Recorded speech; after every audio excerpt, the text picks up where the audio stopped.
Assalamualaikum warahmatullahi wabarakatuh. Gimana nih kabar teman-teman semuanya? Semoga selalu baik ya. Pada kesempatan kali ini, kami dari kelompok 6 mata kuliah Manajemen Keuangan Internasional akan menjelaskan mengenai proses pembelian hingga penjualan falas. Nah, sebelumnya, perkenalkan anggota kelompok kami yang terdiri dari Ahmad Ihwanuddin, Lutfi Rahmawinata, Ihya Ulumuddin, Umi Nurhaliza, Istifanita, Idwan Rabi Saputra, dan Ferawati Fajrin. Apa sih itu falas? Valuta asing atau falas adalah mata uang yang digunakan sebagai alat pembayaran sah dalam perdagangan berskala internasional, di mana para pelaku transaksi dan negara bersangkutan telah mengakui mata uang tersebut. Nah, jika kalian merupakan pembisnis atau berencana untuk melakukan kegiatan ekspor maupun impor, wajib banget nih untuk mempelajari mengenai sistem falas dan kurs mata uang. Fungsi dari falas, yang pertama ada sebagai alat pembayaran berskala internasional, yang kedua sebagai alat tukar berskala internasional, yang ketiga mengendalikan kurs mata uang, dan yang keempat mempermudah aktivitas perdagangan internasional. Kemudian ada jenis-jenis falas. Falas berdasarkan jenisnya dapat dibedakan menjadi dua, yaitu falas fisik dan falas non-fisik. Yang pertama, falas fisik adalah uang asing berupa logam atau uang kertas. Nah, yang kedua ada falas non-fisik, merupakan uang asing berbentuk surat berharga seperti wesel dan cek. Kami dari kelompok 6 sudah melakukan pembelian falas, yaitu mata uang Korea atau yang biasa disebut won. Dan kami akan menjelaskan kepada teman-teman semuanya, mulai dari proses pembelian, menyimpan uang yang sudah dibeli, memantau fluktuasi kurs mata uang Korea selama uang disimpan, hingga proses menjualnya. Tonton sampai selesai ya. Pada tanggal 2 Mei 2024, kami kelompok 6 melakukan pembelian falas yaitu mata uang Korea atau won di Dian Falas yang beralamat di Jalan MT Haryono, Candisari, Kota Semarang. Langkah-langkah untuk melakukan pembelian falas yaitu: yang pertama, sebelum membeli falas, pastikan riset dan pahami tentang mata uang yang ingin dibeli serta pahami persyaratan dan peraturan dalam pembelian falas. Kedua, cari dan datangi tempat falas yang terpercaya. Kalian dapat mencari informasi melalui internet, bank lokal, atau teman yang sudah berpengalaman dalam pembelian falas. Yang ketiga, tanyakan nilai tukar saat ini dan biaya yang dikenakan dalam transaksi pembelian falas pada petugas di tempat falas. Keempat, lakukan transaksi jika sudah setuju dengan nilai tukar dan biaya yang ditawarkan. Biasanya petugas akan meminta KTP sebagai persyaratan pembelian. Kelima, terima bukti pembelian setelah selesai transaksi dan simpan bukti dengan baik. Keenam, periksa dengan teliti uang falas setelah menerima falas. Jika ada masalah, segera laporkan kepada petugas falas.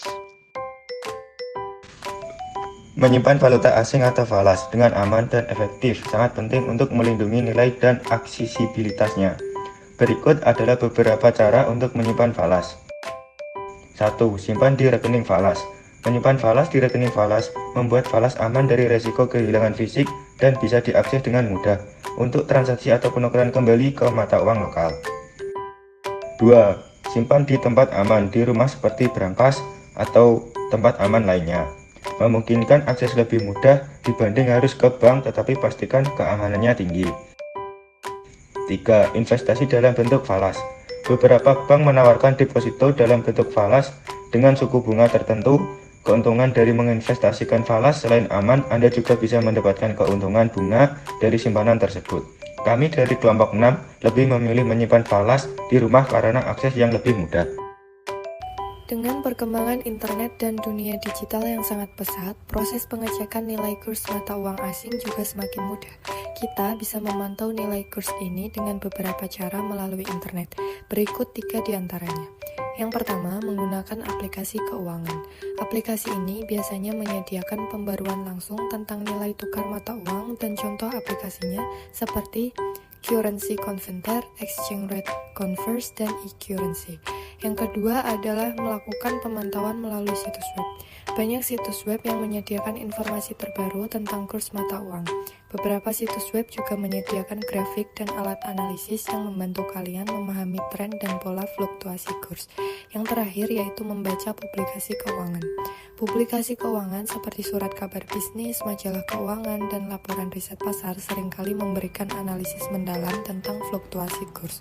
Kelompok 6 memantau nilai kurs dengan melakukan pemantauan melalui situs web di Google.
Kelompok kami dalam mengambil keputusan untuk menjual falas mata uang Korea atau won melibatkan beberapa pertimbangan penting, yaitu sebagai berikut. Yang pertama, kami menghindari kerugian yang semakin tinggi. Setelah kami mengamati dan menganalisis fluktuasi nilai tukar mata uang, kami mendapati bahwa fluktuasi nilai tukar mata uang rupiah semakin turun. Maka dari itu, kami memutuskan untuk menjual falas yang telah dibeli dengan pertimbangan fluktuasi nilai mata uang rupiah tersebut menjadi semakin turun. Yang kedua, kami menyusun laporan hasil akhir dari materi manajemen keuangan berkaitan dengan falas. Dengan menjual falas yang telah dibeli, sebelumnya kami dapat mengetahui fluktuasi nilai tukar mata uang asing. Tugas ini memberikan kesempatan untuk memahami lebih dalam tentang faktor-faktor yang mempengaruhi nilai tukar mata uang, seperti kebijakan ekonomi, kondisi politik, dan peristiwa global. Dengan menjual valuta asing, kami dapat melihat secara langsung bagaimana berbagai faktor ini mempengaruhi penggerakan mata uang dan belajar mengantisipasi perubahan pasar. Kesimpulan dari kelompok kami mengenai proses pembelian hingga penjualan falas yaitu, pada awalnya kami melakukan pembelian mata uang Korea won sebesar 7.000 won dengan total biaya sebesar Rp84.000 dengan rincian Rp12.000 per 1.000 won. Setelah menyimpan falas tersebut selama 1 bulan lebih, kami melakukan penjualan. Namun, transaksi penjualan tersebut menghasilkan kerugian sebesar Rp14.000. Hal tersebut menunjukkan bahwa nilai rupiah melemah terhadap won setelah 30 hari lebih, sedangkan mata uang won Korea menguat terhadap rupiah. Kerugian tersebut dapat disebabkan oleh beberapa faktor. Yang pertama, fluktuasi nilai tukar. Perubahan nilai tukar mata uang selama periode 30 hari lebih dapat menyebabkan nilai rupiah melemah terhadap Korea. Yang kedua, kondisi ekonomi. Perubahan kondisi ekonomi baik domestik maupun internasional dapat mempengaruhi nilai mata uang. Dan yang terakhir, kebijakan pemerintah. Kebijakan moneter dan fiskal yang diterapkan oleh pemerintah terkait juga dapat berdampak pada nilai tukar mata uang.